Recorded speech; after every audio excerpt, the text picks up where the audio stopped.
Hoje a gente vai estudar aí sobre o estado de choque, tá, pessoal? A gente saiu mais ali daquela coisa do trauma, né? Vamos estar dando ênfase aí em alguns outros assuntos e hoje a gente começa aí com o estado de choque.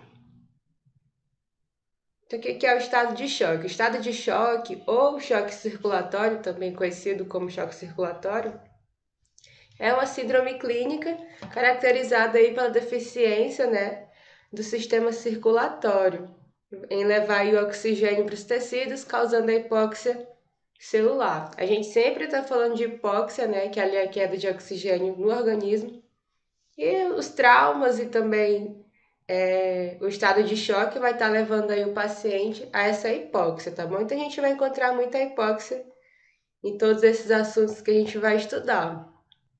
A hipóxia celular vai causar a morte das células consequentemente, a morte dos tecidos. E aí, quando a morte dos tecidos, né, a morte dos órgãos e, consequentemente, aí o paciente pode vir a óbito. Então, é uma cascata, né, uma cadeia que vai levando, uma coisa vai puxando a outra. Mas o estado de choque, né, é basicamente isso daí, tá, pessoal? É a deficiência do sistema circulatório em levar oxigênio para os tecidos. Então, toda vez que ouvirem o termo estado de choque, vocês tenham em mente aí que é essa deficiência do sistema circulatório em estar levando oxigênio para os tecidos, né? Tecido, órgãos, todo o organismo. As causas do estado de choque são as grandes hemorragias, infarto, aceleração do coração, queimaduras graves. Fortes emoções podem estar contribuindo para isso, tá, pessoal? Os traumatismos de crânio, né? O traumatismo craniano, o traumatismo crânioencefálico. Os traumas aí também do tórax, abdômen, envenenamento também vai estar causando isso, né? O estado de choque. Vítimas de afogamento, choque elétrico, picadas de animais venenosos ou peçonhentos, mudança brusca de temperatura, infecções e etc, tá bom? O estado de choque aí pode ser causado por inúmeras causas, tá bom, pessoal?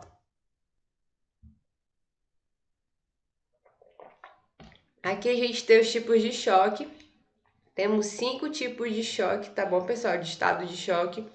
O primeiro é o choque hipovolêmico. A gente ouve falar muito, né, do choque hipovolêmico. Temos também o choque cardiogênico, choque neurogênico, choque anafilático e o choque séptico. E aí a gente vai estar estudando um por um a partir do próximo slide.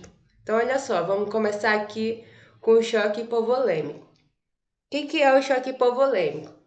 Ele é uma situação grave que ocorre quando se perde grande quantidade de líquidos e de sangue, o que faz com que o coração deixe de ser capaz de bombear o sangue necessário para todo o corpo e, consequentemente, aí também o oxigênio, levando a problemas graves em vários órgãos do corpo e colocando a vida em risco.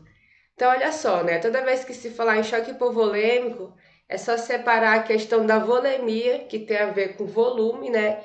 E aí a gente sabe, né, que é uma situação que se caracteriza ali pela perca da grande quantidade de líquidos e de sangue. De líquidos em geral, né? Então, o choque hipovolêmico está ligado aí à perda de líquido e de sangue e vai fazer aí, né, com que o coração deixe de bombear fluxo necessário para o fluxo sanguíneo necessário para o nosso corpo. Então, o coração ele tem um ritmo, né, ali de bombeamento de sangue e o choque hipovolêmico vai estar atrapalhando esse ritmo cardíaco de estar levando ali o sangue para todos os tecidos e órgãos, tá, pessoal? Esse tipo de choque geralmente é mais frequente após pancadas muito fortes, né, os impactos muito fortes, como acidente de trânsito, quedas de grande altura, mas também pode acontecer durante as cirurgias, tá? Aquilo que a gente viu, né, no estudo dos traumas, a gente viu bastante essa questão do choque hipovolêmico. Então, acidente de trânsito, queda, o paciente pode estar evoluindo aí para esse choque, justamente por causa, né, da perda sanguínea, né, perda de líquidos. Choque hipovolêmico normalmente surge quando existe uma hemorragia, que provoca perda excessiva de sangue, podendo acontecer devido a feridas ou cortes muito profundos. Acidente de trânsito, novamente, queda de grande altura, hemorragia interna também vai estar contribuindo aí para essa questão do choque hipovolêmico, úlceras ativas e uma menstruação muito intensa. Que no caso da menstruação muito intensa, né, o paciente vai estar ali perdendo bastante volume sanguíneo e pode correr o risco aí de sofrer o choque hipovolêmico. O volume de líquido vai diminuir no organismo, né, dessa paciente. Além disso, outras situações que provocam a perda de líquido do organismo podem contribuir para a diminuição da quantidade de sangue no corpo, como por exemplo, né, uma diarreia, uma queimadura muito grave, vômitos excessivos, tudo isso aí pode estar contribuindo para uma perda de líquidos do corpo da vítima.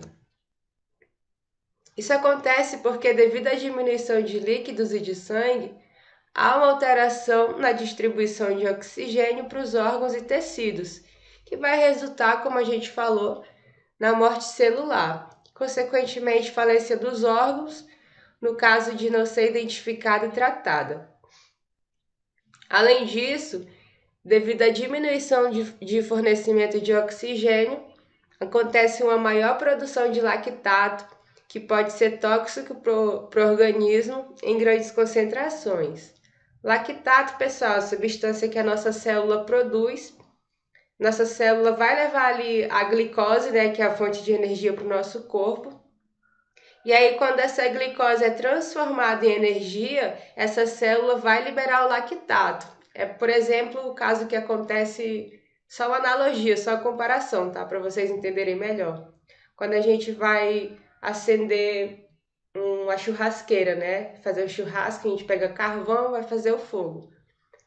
O carvão, né, ele quando aceso, ele vai soltar a fumaça, né? Pra gente fazer o fogo, acende ali, né, pega o carvão para obter o fogo. Você faz o fogo, mas a liberação de tudo isso é a fumaça. E a fumaça, ela é ruim, ela é prejudicial, né? Então a mesma coisa acontece aqui no caso das células, né? A célula, como se fosse ali o carvão, ela precisa produzir energia, a energia vai ser o fogo, né, que é o resultado final.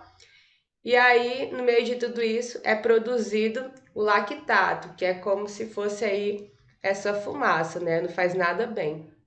Então aí, o lactato vai ser tóxico para o nosso organismo, né? Se encontrado em grandes quantidades.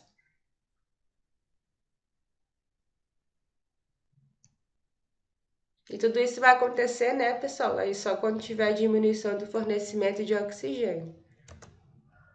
Então, teve queda no oxigênio, o lactato aumenta. Então, olha só, os sinais e sintomas do choque hipovolêmico são consequências da perda de líquidos de forma excessiva, podendo surgir de forma progressiva, sendo os principais sintomas, né? Dor de cabeça constante, que pode ir piorando, cansaço excessivo e tontura, náuseas e vômitos, pele muito fria, né, e pálida. O paciente pode estar apresentando aí uma confusão, cianose e sensação de desmaio. Tudo isso vai estar sendo indicativo de que o paciente está entrando no estado de choque, né? Mais especificamente aí no choque hipovolêmico.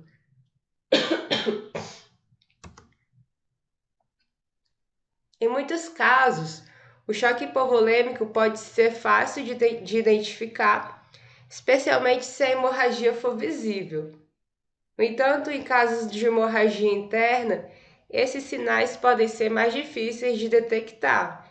De qualquer forma, é importante que o choque hipovolêmico seja identificado rapidamente, pois assim é possível que o tratamento seja iniciado logo em seguida para que possa, né, ser prevenida as complicações. Então, né, numa hemorragia externa, ela é mais fácil de identificar, que a gente está vendo o sangue fluir, o sangue ali passando, né, aparecendo.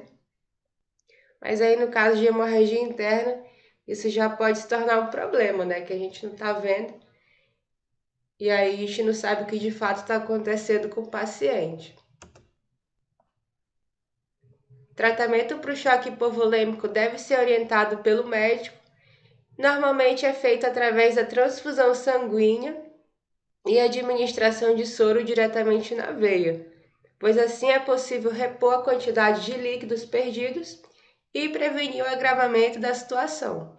Como o paciente está perdendo sangue, né, e com isso está perdendo também os outros líquidos, então, né, a solução para esse caso vai ser a transfusão sanguínea e a administração de soros, né, pessoal, aí para reposição volêmica. O paciente está perdendo líquido, então a solução também é fazer essa administração de líquidos diretamente na veia.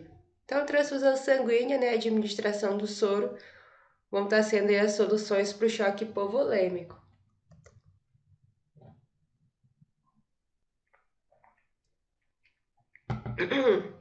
Além disso, é importante que a causa do choque seja identificada, pois assim é possível que o tratamento seja mais direcionado para a causa e possa ser prevenida a perda de mais sangue e líquidos de forma geral, né? Identificando ali a causa, a gente vai saber, né, direcionar aí a causa, né, desse sangramento e tratar da melhor maneira, da melhor forma possível.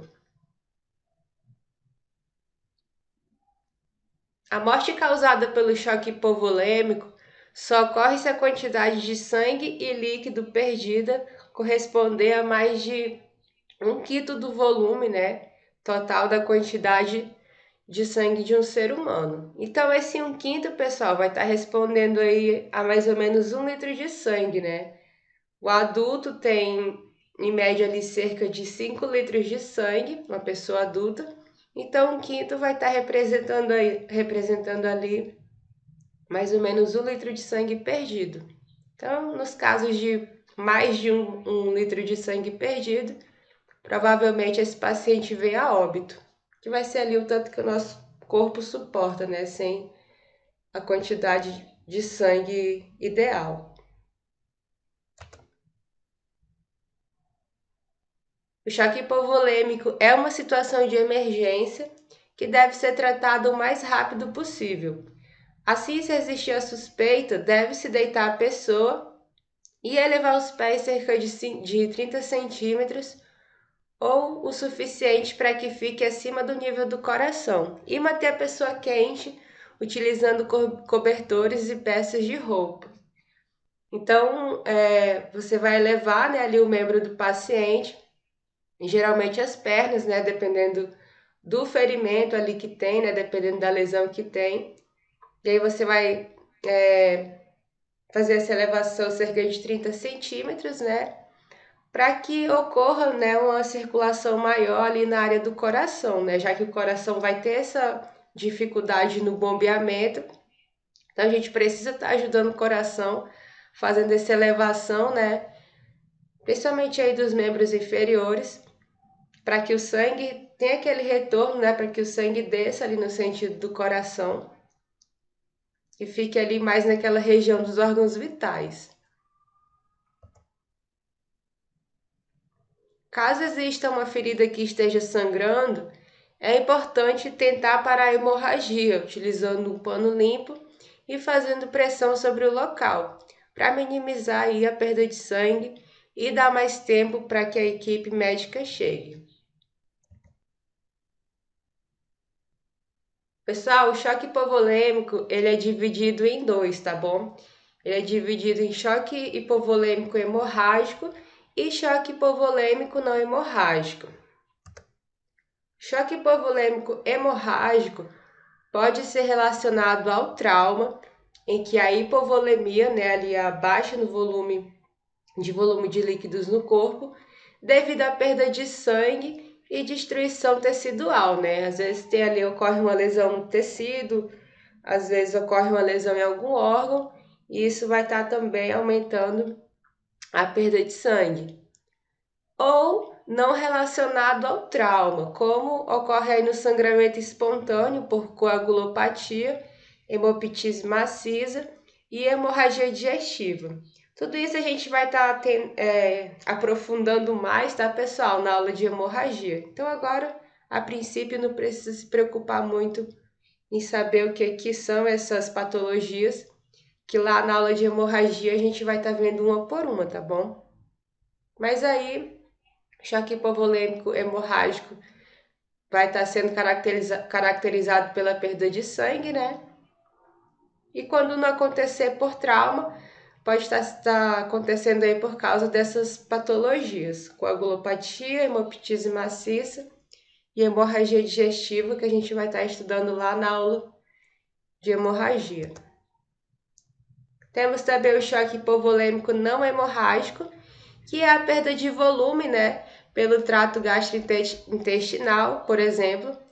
A gente tem a diarreia e os vômitos, excesso de diurético, pancreatite aguda, né, obstrução intestinal, que vai estar causando aí uma perda, né, de líquidos para o terceiro espaço, as queimaduras e a hipertermia, que é o aumento da temperatura corporal acima aí de 40 graus. Acontece aí algumas patologias, ou então quando o paciente tem uma insolação, né, então ele vai estar apresentando esse quadro de hipertermia, vai estar perdendo muito líquido, né, ali o corpo vai tentar resfriar com suor, o paciente vai desidratar também, então ele vai ter uma grande perda de líquido. Então, o choque hipovolêmico não hemorrágico, ele não está associado diretamente aí a hemorragias, tá, pessoal? Vão ser aí os casos de vômito, bastante vômito, diarreia, questão da perda de líquidos através da urina, né, o excesso diurético. Quando há ali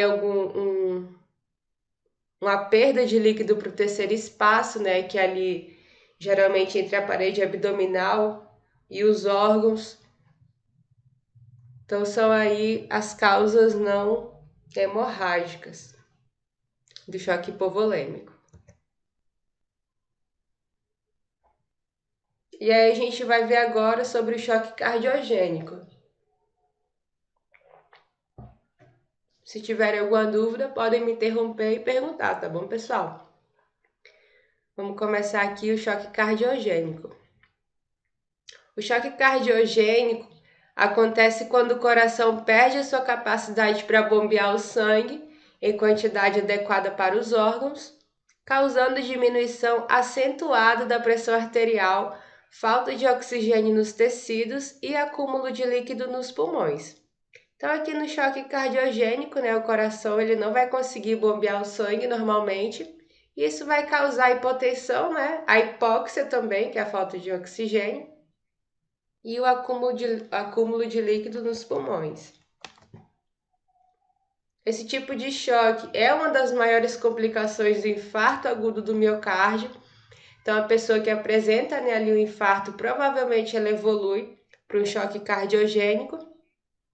E se não for tratado com urgência, pode levar à morte em quase 50% dos casos. Então, aí, 50% dos casos, né, quase, né, 50% dos casos, se eles não forem tratados, o paciente até pode vir a óbito.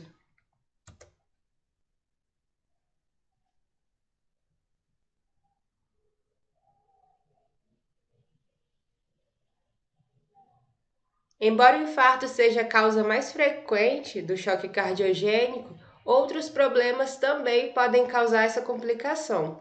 E esses outros problemas, pessoal, vão estar sempre ligados aí a questões cardíacas, né? As patologias cardíacas. Então a gente tem aqui ó, a doença da válvula cardíaca, insuficiência ventricular direita, miocardite aguda, doença arterial coronariana, arritmias cardíacas, trauma direto no coração, intoxicação do coração por medicamentos e toxinas. Então você percebe que tudo isso, né, são patologias que vão estar ali relacionadas diretamente com o coração, né? Então, choque cardiogênico, além do infarto, né, ter ali como base o infarto, ele pode ser também aí causado por essas outras patologias que acometem, né, o coração. Então, vai ser sempre aí algo ligado, né, a patologia ligada ao coração, que vai estar causando choque cardiogênico. Aqui nós temos os sintomas, né, que podem indicar um possível choque cardiogênico.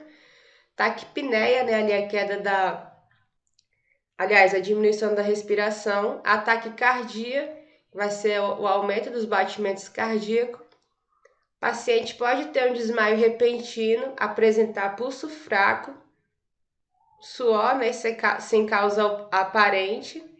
Esse paciente pode estar apresentando a pele pálida, extremidades frias e a oligúria, né, que ali é a queda baixa na quantidade de urina. Então, esses aí são os sintomas do choque cardiogênico. Nos casos onde há o acúmulo de líquido nos pulmões ou edema pulmonar, também pode surgir falta de ar e sons anormais ao respirar. Então, afetou ali os pulmões, né?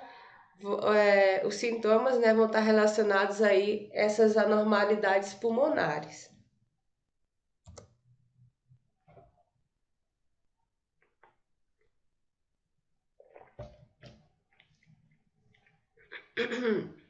Uma vez que o choque cardiogênico é mais comum após um infarto, esses sintomas também são acompanhados dos sintomas de infarto, né? Como sensação de pressão no peito, formigamento no braço, sensação de bola na garganta ou náuseas, que são aí os sintomas, né, do infarto. Então, o paciente vai apresentar também no choque cardiogênico os mesmos sintomas do infarto, devido aí até mesmo, né, ao próprio infarto. O tratamento para o choque cardiogênico geralmente é iniciado logo na urgência, mas depois é necessário ficar internado em uma unidade de cuidados intensivos, né, ali na unidade de terapia intensiva, onde possam ser feitos vários tipos de tratamento para tentar aliviar os sintomas, melhorar o funcionamento do coração e facilitar a circulação sanguínea. Então, né, esse paciente vai ser tratado ali logo na urgência, mas depois ele vai ser internado na UTI, tá, pessoal? E ali ele vai tentar aliviar esses sintomas, como é infarto, né, algo grave, ele vai ficar sendo monitorado ali na UTI.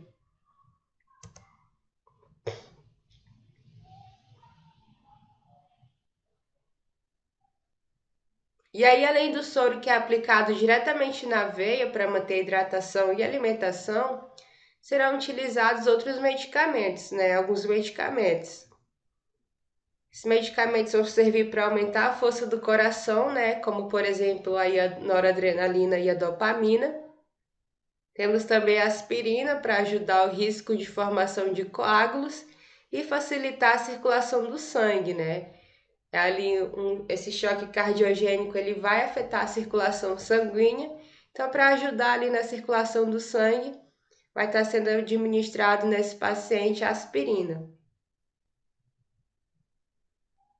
E temos também os diuréticos, né, como ajuda aí nesse quadro, como por exemplo a furosemida, que vai estar diminuindo ali a quantidade de líquidos no pulmão. O choque cardiogênico, né, pode afetar também os pulmões, inclusive levar ali o paciente ao edema pulmonar, né, o pulmão vai encher um pouco ali de líquido, e aí o diurético vai estar ajudando nessa remoção de líquido, tá bom? Aí dos pulmões.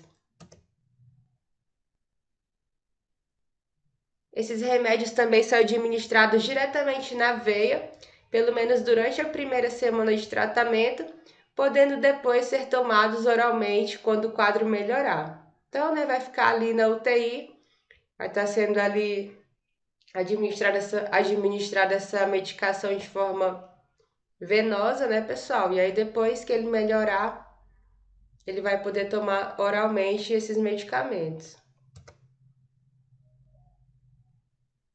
E aí temos alguns tratamentos no choque cardiogênico, né?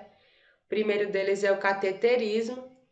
Esse tipo de tratamento é feito para restaurar a circulação do coração, caso tenha ocorrido infarto, por exemplo, né? Para isso, o médico geralmente insere, né, o catéter através de uma artéria, geralmente ali na região do pescoço ou da virilha, até o coração, para remover um possível coágulo e permitir que o sangue volte a circular adequadamente. Como eu falei anteriormente, né, choque cardiogênico vai prejudicar, a circulação. Então pode ser que o médico faça aí essa intervenção, né, o cateterismo, para estar melhorando também essa circulação. Isso aí vai depender da avaliação médica, né? Ele pode tratar, por exemplo, ali com a aspirina, mas se ele vê que não tem jeito, ele pode fazer o cateterismo. Outro tratamento pode ser a cirurgia, né? Cirurgia normalmente só é utilizada nos casos mais graves ou quando os sintomas não melhoram com o uso dos medicamentos ou ali do cateterismo.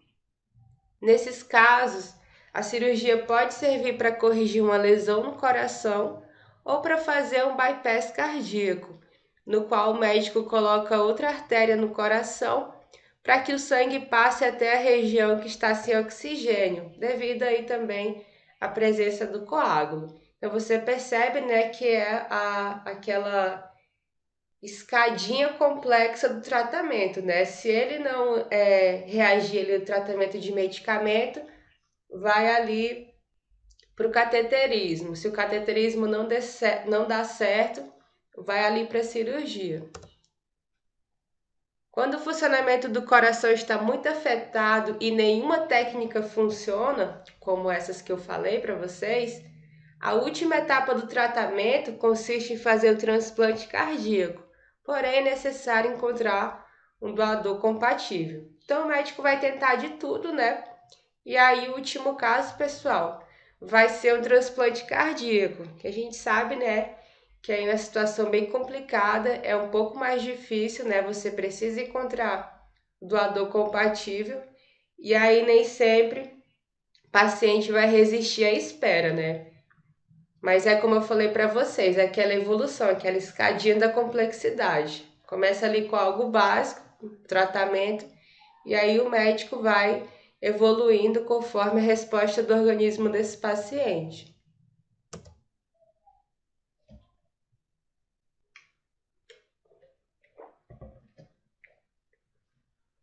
As complicações do choque cardiogênico são a falência de múltiplos órgãos nobres como os rins, cérebro e fígado, sendo responsável pela maioria das mortes de pacientes internados na UTI.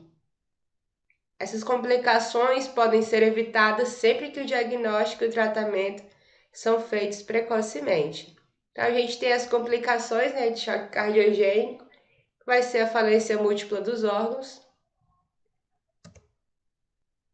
E aí a gente começa aqui a falar do choque neurogênico, que já é um outro tipo de choque, tá bom? A gente finalizou ali o choque hipovolêmico e o choque cardiogênico, choque ali no coração. E a gente inicia agora o choque neurogênico. Olha só, o choque neurogênico, ele acontece quando existe uma falha de comunicação entre o cérebro e o corpo, fazendo com que os vasos sanguíneos percam seu tônus e dilatem, dificultando então a circulação do sangue pelo corpo e diminuindo a pressão arterial. Vai acontecer aí uma hipotensão. Novamente, né, pessoal, é a questão da dificuldade da circulação sanguínea, né? Novamente, outro choque que vai estar aí afetando a circulação sanguínea do paciente. Então, você percebe, né, que até agora que a gente falou, o estado de choque, independentemente do choque que for, ele vai alterar aí a circulação sanguínea do paciente. Então, olha só, quando isso acontece, os órgãos deixam de receber oxigênio, né, necessário e por isso deixam de conseguir funcionar normalmente, criando uma situação que coloca a vida em risco. Novamente, né, uma hipóxia, que aí os órgãos vão estar deixando de receber oxigênio, vai estar tendo uma situação de hipóxia. A principal causa do choque neurogênico é o acontecimento de lesões na coluna, devido a pancadas fortes nas costas ou acidentes de trânsito. No entanto, a utilização de uma técnica incorreta para fazer uma anestesia peridural no hospital ou o uso de algumas drogas ou medicamentos que afetem o sistema nervoso também podem ser causas de choque neurogênico. Então, né, a causa principal vai estar sendo aí os traumas, principalmente aí trauma na coluna, como vocês viram, né? Deixa eu só voltar aqui para vocês verem. Choque neurogênico é a falha de comunicação entre o cérebro e o corpo, e aí isso vai estar acontecendo muito nos traumas, tá bom? Mas, por exemplo, aí no caso de uma anestesia aplicada da forma errada, né, uma anestesia peridural, ou aí a questão de alguns medicamentos que afetam o sistema nervoso, isso pode estar evoluindo para um choque neurogênico.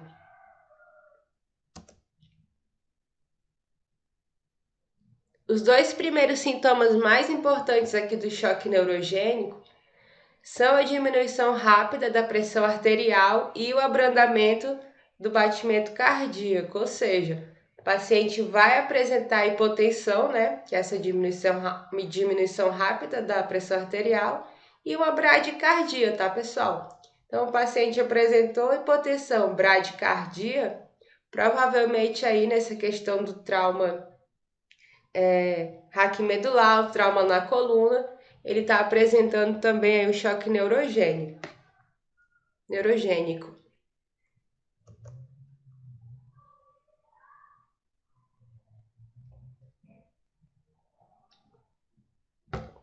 Porém, nós temos outros sintomas, além ali da hipotensão e da bradicardia, que vai estar sendo a diminuição da temperatura corporal, né? O paciente pode estar ali no começo de uma hipotermia. Ele vai apresentar uma respiração rápida e superficial, pele fria e cianótica, vai apresentar tonturas e sensação de desmaio, sudorese, né? Ele vai começar a suar bastante, ausência de resposta a estímulos, alteração do estado mental, oligúria ou anúria. A oligúria é a baixa, né, ali na quantidade de urina, e a anúria é a ausência de urina. Esse paciente pode estar apresentando também sintomas de inconsciência, inclusive dor no peito, tá, pessoal?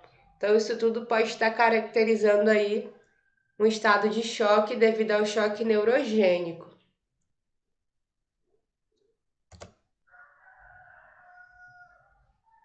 A gravidade dos sintomas normalmente aumenta de acordo com a lesão que levou ao surgimento do choque, sendo que nos casos de lesões na coluna, quanto mais acima da coluna for essa lesão, mais severos poderão ser os sintomas. Então, aquele caso que a gente viu, né?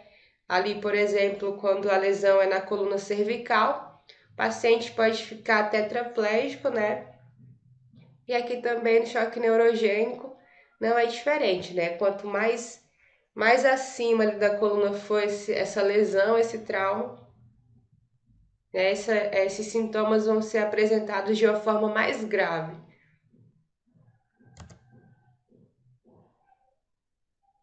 O tratamento para o choque neurogênico deve ser iniciado o mais rápido possível para evitar aí as complicações graves que colocam a vida em risco. Dessa forma, o tratamento pode ser iniciado imediatamente no PS, ali no pronto-socorro, mas depois precisa ser continuado na UTI, para manter uma avaliação constante dos sinais vitais. Então, o paciente dá entrada ali na urgência e emergência, né? Ele é tratado inicialmente ali, e assim como no choque cardiogênico, aqui no choque neurogênico, ele também vai ser internado na UTI.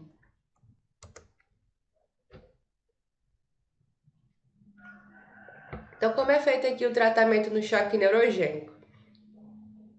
Primeiro, com a imobilização, né? É utilizado nos casos em que acontece uma lesão na coluna, de forma a evitar que se agrave com os movimentos. Então, o paciente vai ser imobilizado para estar evitando aí uma lesão maior na coluna. Vai estar sendo utilizado também o soro diretamente na veia para permitir aumentar a quantidade de líquidos no corpo e regular a pressão arterial, né? Ele vai estar apresentando a hipotensão. Vai ser administrado a atropina nele, que é um remédio que aumenta os batimentos cardíacos, caso o coração tenha sido afetado.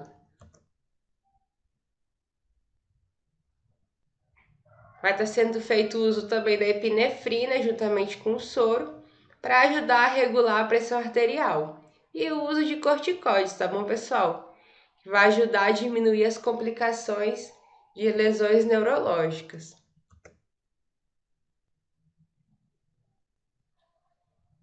Além disso, se tiver acontecido um acidente, também pode ser necessária uma cirurgia para corrigir as lesões provocadas.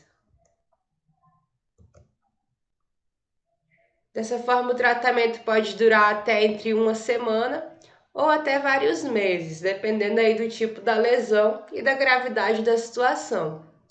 Após a estabilização dos sinais vitais, a recuperação do choque, geralmente é necessário fazer sessões de fisioterapia para recuperar, né, a força muscular ou para se adaptar à realização das atividades diárias. Então, o paciente vai dar entrada ali no PS, né, passar pela urgência e emergência, vai ser internado na UTI, vai ficar sendo monitorado, né, da mesma forma como no caso do choque cardiogênico. E aí, esse tratamento vai durar de semanas a meses, tá, pessoal? A gente sabe que o trauma na coluna é um trauma grave, né? E quando inclui choque neurogênico, isso pode piorar a situação do paciente. Mas aí, depois de estabilizado, né, ele vai poder fazer as sessões de fisioterapia para estar melhorando aí a questão do movimento, questão da força muscular e tudo mais.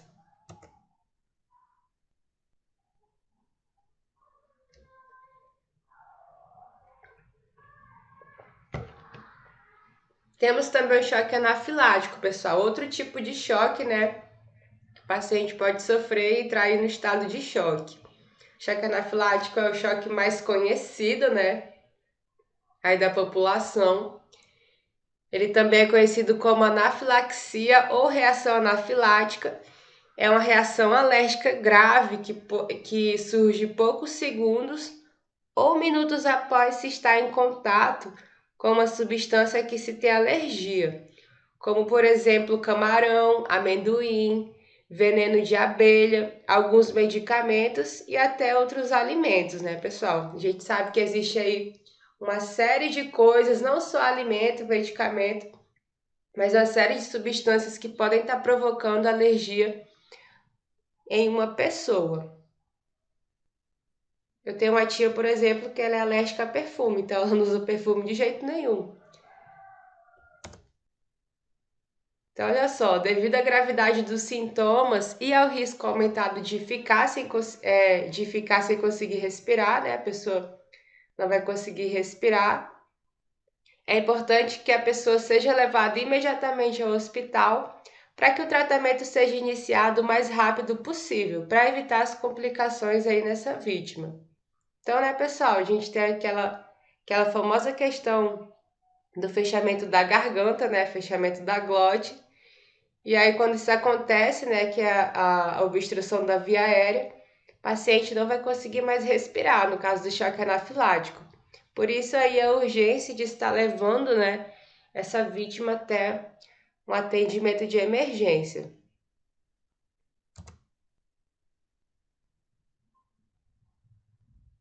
Os sintomas de choque anafilático surgem pouco tempo depois da pessoa entrar em contato com o objeto e substâncias aí capazes de desencadear resposta inflamatória grave, sendo as principais, né, os principais sintomas, a dispneia, né, que é a dificuldade respiratória, prurido e eritema, tá, pessoal? O paciente vai apresentar ali uma vermelhidão e coceira. O paciente pode apresentar edema na boca, nos olhos, no nariz, né, que é um inchaço ali da boca, olho, nariz.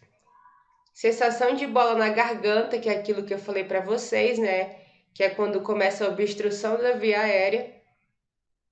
Pode apresentar também dor abdominal, náuseas e vômitos, taquicardia, o coração dá uma acelerada, tonturas e sensação de desmaio, vai começar a suar bastante, né, sudorese e apresentar confusão.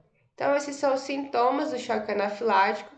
O paciente aí, depois de ter o contato com a substância que causou alergia, pode estar apresentando esses sintomas. Mais perigoso, lembrando, vai ser sempre a questão da via aérea, né, a obstrução da via aérea. É importante que assim que for identificado os sintomas de choque anafilático, a pessoa seja levada ao hospital para que seja iniciado o tratamento. Caso contrário, há risco de complicações que podem colocar a vida da pessoa em risco. Então, apresentou esses sintomas, ser encaminhado ali diretamente para o sistema de urgência e emergência. Então, quais são os primeiros socorros, pessoal, aqui nesse caso do choque anafilático? É chamar uma ambulância, né? Se você não disponibilizar um veículo, né? Não for levar essa pessoa até o hospital, você chama o SAMU. Você observa se a pessoa está consciente e respirando. Se a pessoa desmaiar e deixar de respirar, deve-se iniciar a massagem cardíaca, que é o RCP, né? Como eu falei para vocês, pode acontecer obstrução da via aérea.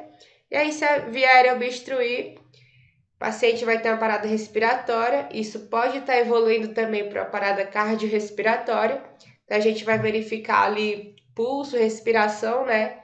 E se tiver tudo parado, a gente inicia RCP. Se ele estiver respirando, né, você deita essa vítima e levanta as pernas para facilitar aí a circulação sanguínea, que é aquela elevação dos membros, né, para estar levando o sangue ali para os órgãos vitais. Isso no caso dele estar respirando, tá bom? Só vai levantar ali as pernas dele se ele estiver respirando. Parou de respirar, não tem pulso, inicia a massagem cardíaca. Isso aí são os procedimentos de primeiros socorros na vítima de choque anafilático.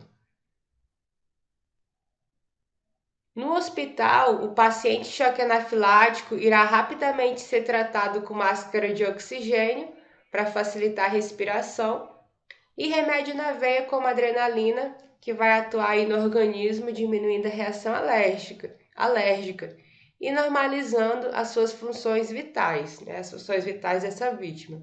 Então, aqui a gente tem a questão da respiração afetada devido a uma possível obstrução de via aérea.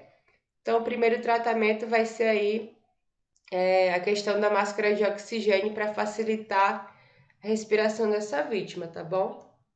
E aí vai ser feita a administração de medicamento até essa pessoa voltar ao normal.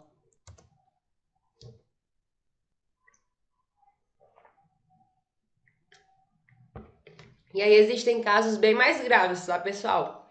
Nos casos mais graves, em que o inchaço, aquele edema, né, de glote, vai fechar ali a passagem de ar, vai fechar a garganta. Nesses casos é necessário realizar uma cricotireoidostomia, que é um procedimento cirúrgico em que é realizado o corte na garganta, possibilita aí manter a respiração da vítima, de forma a evitar alterações cerebrais graves. A gente viu, né, que o cérebro não suporta muito tempo sem oxigênio, então se o paciente não estiver conseguindo respirar de jeito nenhum, pode estar sendo feito aí esse procedimento de cricotireoidostomia. Ela é diferente da traqueostomia, tá, pessoal? Traqueostomia é um corte na traqueia. Esse corte aqui já é feito em uma outra região do pescoço.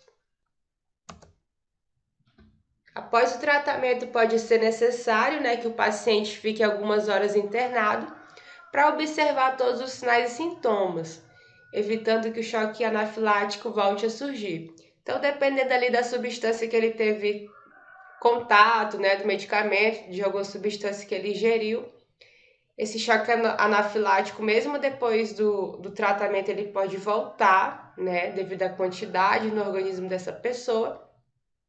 Então, ele vai ficar, né, internado ali algumas horas em observação, tá bom, pessoal? Caso esse choque volte. Esse corte é.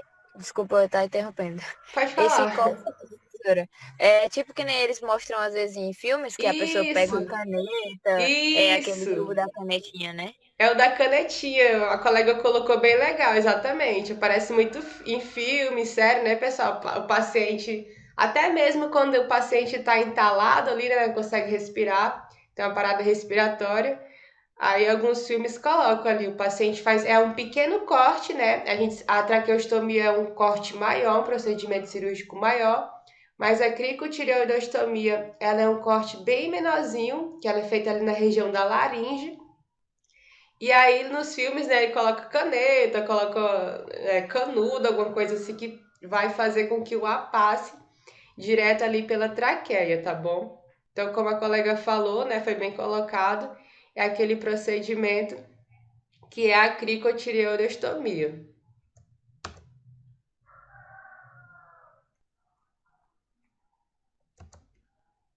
E a gente finaliza ali o choque anafilático e inicia o último choque aqui do estado de choque, que é o choque séptico, tá, pessoal?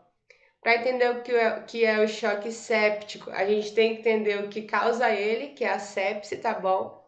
A sepse é um conjunto de manifestações graves em todo o organismo produzidas por uma infecção. A sepse antigamente ela era conhecida como septicemia ou infecção do sangue, aquela infecção generalizada, né? Aliás, infecção no sangue. Hoje é mais conhecida como infecção generalizada. Então, falou infecção generalizada, a gente sabe que é a sepse. E na verdade, não é a infecção que está em todos os locais do organismo, né? Às vezes a gente fala infecção generalizada, a gente pensa que essa infecção está em todos os lugares do organismo, mas não é assim. Por vezes, a infecção pode estar localizada em um único órgão, ela pode estar ali, é apenas um órgão, né? Como por exemplo o pulmão, mas provoca em todo o organismo uma resposta com inflamação numa tentativa de combater o agente da infecção. Essa inflamação pode vir a comprometer o funcionamento de vários órgãos do paciente, por isso o paciente pode não suportar e vir a falecer. Então, como o texto falou, né, pessoal? Não é uma infecção em todos os lugares do organismo, é uma infecção às vezes só em um único órgão, dois, três por ali. Só que isso vai provocar uma resposta inflamatória no organismo da vítima, ou seja, o corpo vai tentar ali tratar aquela infecção da maneira dele e todo o corpo vai reagir de uma forma inflamatória. Todo o corpo vai ficar inflamado, né? Digamos assim, tentando combater aí essa infecção, esse agente que está causando a infecção.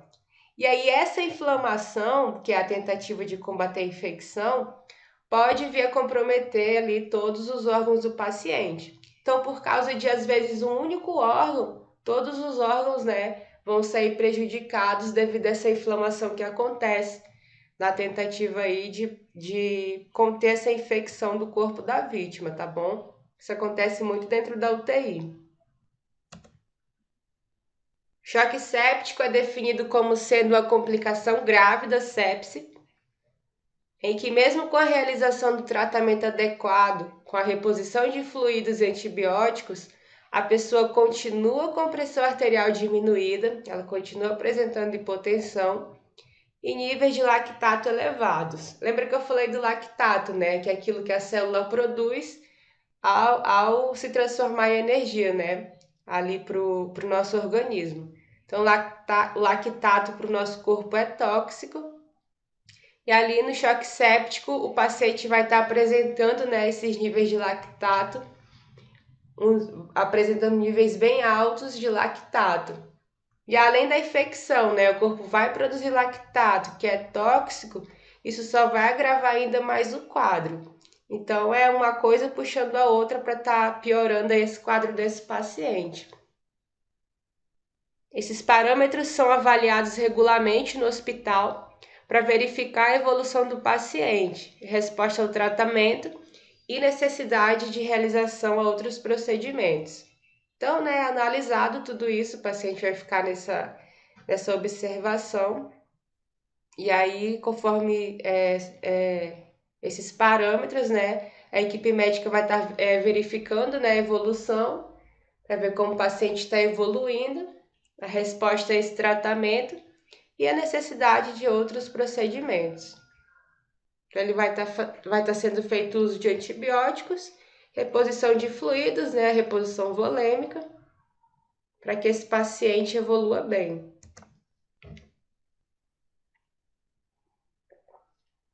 Choque séptico, pessoal, é considerado um desafio, porque quando o paciente chega nesse estágio da doença, ele já se encontra mais debilitado, né? Ele já se encontra bem mais fraco.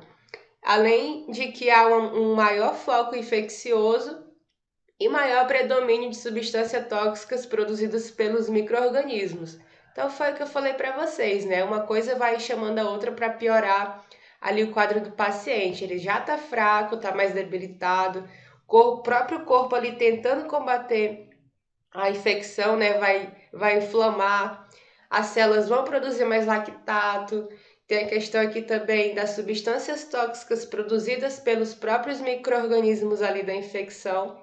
Então, é um conjunto de coisas que vai estar piorando esse quadro aqui do choque séptico.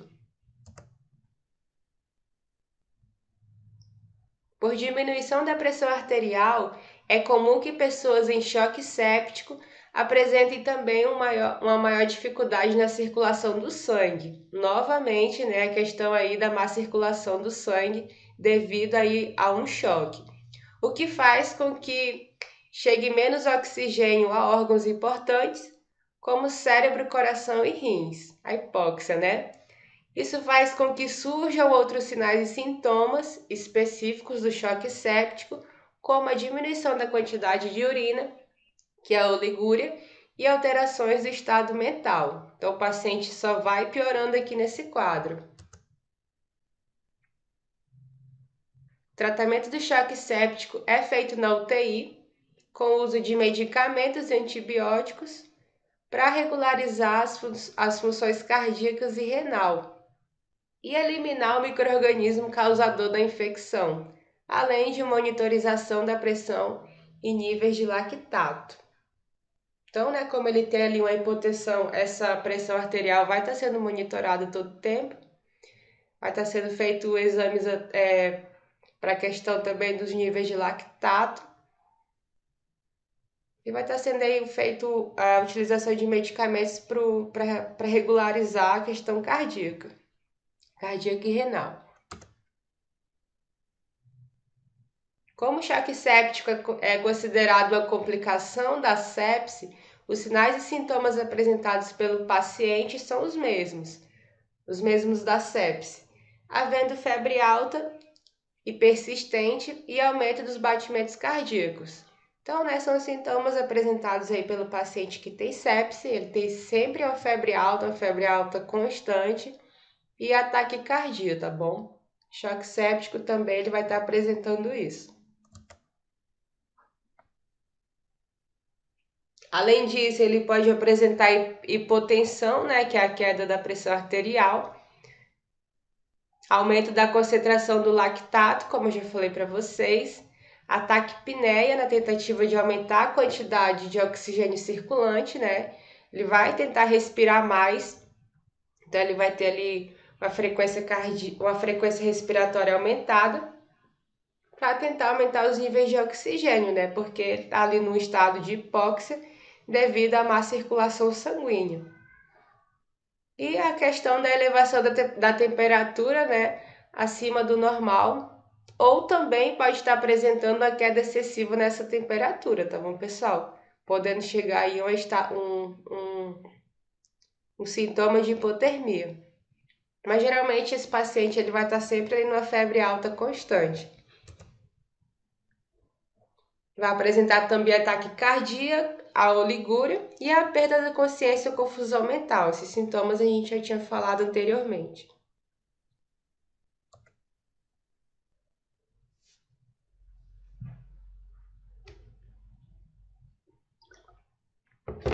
Os sintomas do choque séptico surgem quando o micro-organismo chega na corrente sanguínea e libera suas toxinas, que estimulam o sistema imune a produzir e liberar mediadores inflamatórios para combater essa infecção. No caso do paciente não responder ao tratamento ou a toxicidade dos micro-organismos ser muito elevada, é possível que ele evolua para sepse grave e em seguida o choque séptico. Então, isso aqui é a evolução, né, do que acontece ali com o corpo do paciente. Tudo isso é causado geralmente por um micro-organismo, tá, pessoal? que vai estar ali no sangue, ele vai liberar as toxinas. E aí o corpo vai tentar combater essas toxinas, vai inflamar por causa disso, como eu falei para vocês. E aí, se esse paciente não corresponde, né, ao tratamento, ele evolui para sepse. Devido à grande quantidade de toxinas, pode haver alteração na quantidade de oxigênio que chega ali nos órgãos, podendo resultar na falência dos órgãos e colocando a vida da pessoa em risco. Qualquer infecção pode provocar uma sepse ou um choque séptico, sendo causado principalmente por bactérias, vírus e fungos. Vocês não precisam aprofundar, tá, nisso aqui, mas aí eu deixei quais são as bactérias, os vírus e os fungos a nível aí de conhecimento para vocês, mas não precisa aprofundar muito nisso não, tá bom? São as bactérias, vírus e fungos mais comuns que a gente conhece, como por exemplo aí, né, as bactérias que causam pneumonia, tá bom, pessoal? Os vírus, como os vírus da gripe, os vírus influenza, tá bom? Vírus da febre amarela, dengue, entre outros. E os fungos, principalmente do gênero Cândida, tá bom? Então, essa infecção, né? Esses agentes infecciosos podem estar causando uma sepse ou um choque séptico. Geralmente, como eu falei para vocês, são pacientes da UTI que vão estar evoluindo para o choque séptico, né? Eles têm uma probabilidade muito maior de ter uma sepse ali na UTI e evoluir para esse choque séptico, devido a uma série de coisas que a gente viu.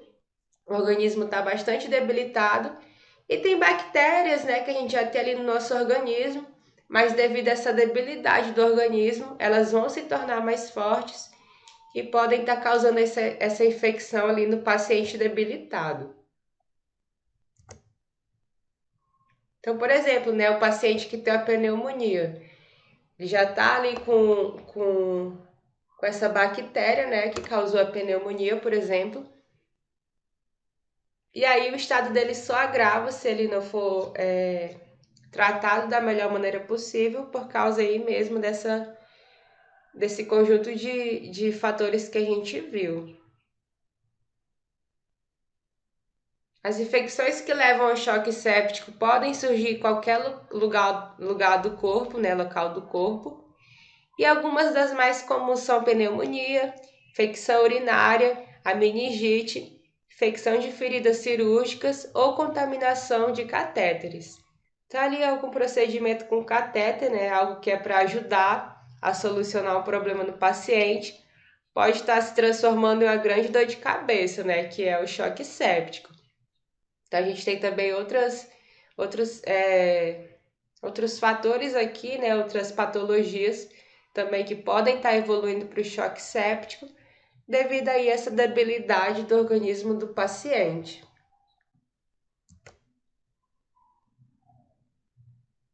O tratamento do choque séptico deve ser feito na UTI, como eu já falei, e tem o objetivo de eliminar o agente causador da sepse e dessa forma solucionar o problema do choque séptico. Além disso, é indicado o uso de medicamentos vasoativos para regular a pressão arterial, além de reposição de fluidos, né, para aumentar a quantidade de sangue e, consequentemente, favorecer o transporte de oxigênio dos tecidos. Então, a gente percebe que está tudo interligado, né, um no outro. Essa questão aí da oxigenação, da hipotensão, vai ser tudo tratado ali dentro da UTI. A sepsis, pessoal, ela é tratada assim de forma muito severa, muito forte, né, com o antibiótico. Caso o choque séptico seja confirmado, um potente antibiótico deve ser iniciado, mesmo que ainda não se saiba o foco da infecção. A gente viu, né, que tem vírus, bactérias, fungos que podem estar causando a sepse, então o potente antibiótico vai estar sendo utilizado para tratar essa infecção. Isso para que o micro-organismo causador dessa infecção seja eliminado o mais rápido possível. Quanto mais rápido ele for eliminado, melhor para o paciente, diminuindo aí a resposta imune do corpo. Lembra qual é a resposta imune? É a inflamação. E se o corpo inflamar, vai causar uma série de problemas aí no quadro do paciente. Então, quanto mais rápido tratado, melhor. O tratamento é feito com o uso de antimicrobianos, né, que são os antibióticos. Antimicrobianos são os antibióticos, de acordo aí com o micro-organismo identificado. Então, vai ser feita uma série de bateria de exames nesse paciente para tentar identificar, né, esse micro-organismo, para saber se é um fungo, se é uma bactéria, se é um vírus. E aí, conforme a identificação desse micro-organismo, vai estar sendo feito, né, esse antibiótico potente, utilizado esse antibiótico potente para eliminar essa infecção.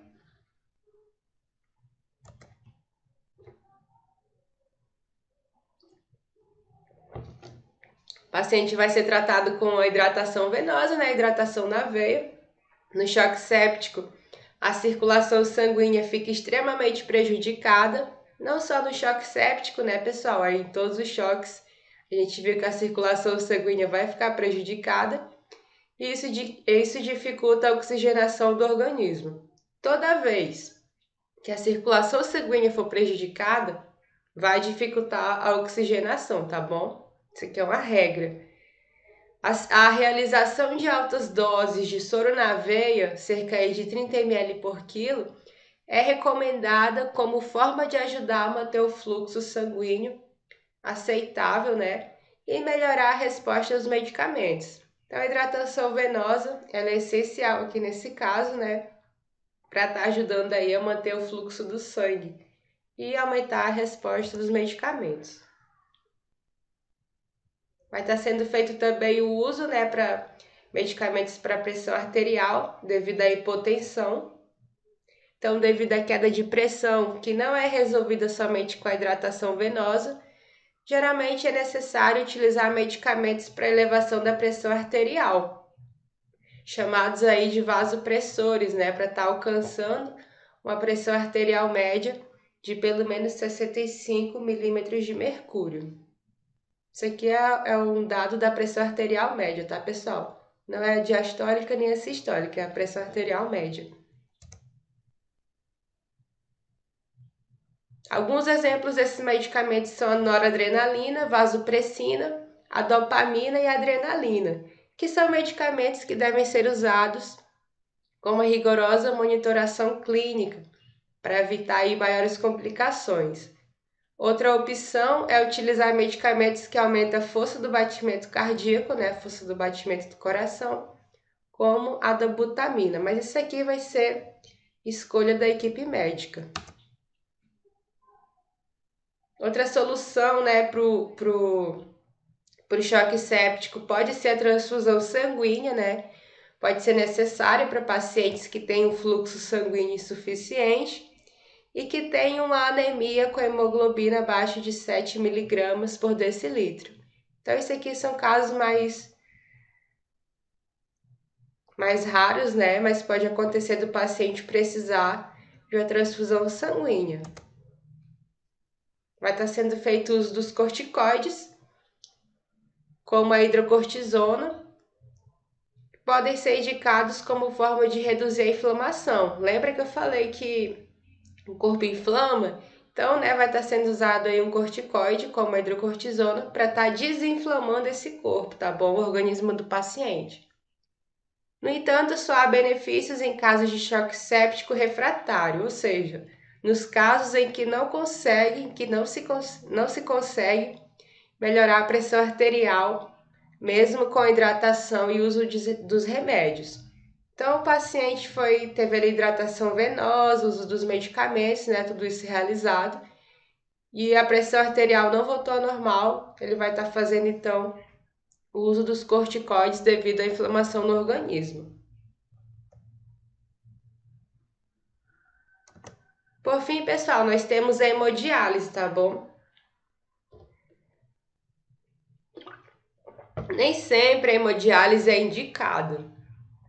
No entanto, pode ser uma solução em casos graves, que é necessário aí uma rápida remoção de excesso de eletrólitos, acidez no sangue, ou em que há uma parada de funcionamento dos rins. Então, são casos extremos, né? são utilizadas também medidas extremas. A hemodiálise é considerada uma medida extrema, mas aí o paciente pode estar, né, muito necessitado disso, aí para estar melhorando a questão sanguínea da circulação, enfim, aquela, entre aspas, purificação do sangue, né, devido a tantas substâncias que tem ali, pode ser que ele precise de uma medida extrema como a hemodiálise, tá bom? Então, pessoal, esses foram, né, aí os top 5 do estado de choque. O estado de choque, ele é dividido em 5 tipos de choque, a gente estudou um por um hoje. A gente finaliza aqui, tá bom? Eu espero vocês amanhã. Até que alguma pergunta, vocês ficaram com alguma dúvida? Tudo tranquilo. Então tá bom, qualquer coisa é só perguntar, tô disponível no WhatsApp. Espero vocês amanhã nesse mesmo horário, tá bom? Como eu disse, provavelmente a gente vai encerrar sexta-feira para vocês terem um tempinho aí maior para estar estudando, tá bom? Então vejo vocês amanhã nesse horário. Tenham um ótimo dia e até mais. Tchau!